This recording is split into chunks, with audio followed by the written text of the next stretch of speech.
In May of 2016, Aeon magazine published an essay by a fairly well-known and respected psychologist, Robert Epstein, called The Empty Brain. In the essay, he argued that the root metaphor that has guided research in cognitive science for more than half a century, the computer metaphor, is wrong. Not process information, retrieve knowledge, or store memories, he says. In short, your brain is not. When the article came across my desk, I was intrigued. As a philosopher who's taught courses on the philosophy of mind and technology and artificial intelligence, I read this as a bold statement that I could see some philosophers endorsing, but when I learned that Epstein is an experimental psychologist and he's edited an anthology on conceptual issues in artificial intelligence, I admit I was a bit surprised. In psychology and cognitive science, when people talk about the brain being a computer, they can mean different things by that statement. So it's not hard to find a range of opinions on the usefulness of the computer metaphor. But lots of people might reject the computer language, but still endorse the language of information processing, that the brain may not be performing computations in the way that artificial computers do, but it's still accurate to describe it as processing information in some way. But Epstein doesn't even accept this. He thinks this whole network of descriptions of our brains processing, retrieving, representing, and storing information, this is all tied to the computer metaphor, which he believes is deeply misleading. It's a bad metaphor for understanding how the brain works.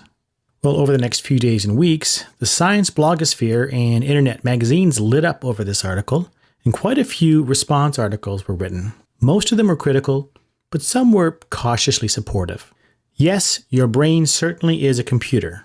This is from a computer science professor. Epstein's empty essay.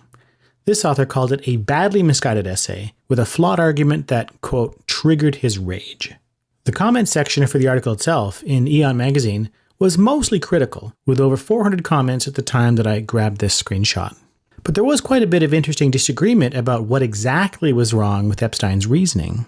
The real action was on social media, though, where the article has been shared over 150,000 times on Facebook, so it obviously touched a nerve. And then there were the mildly supportive responses. The author of this response is a neuroscientist. He says that the essay overstates many points, but fundamentally, the position that Epstein is endorsing is correct.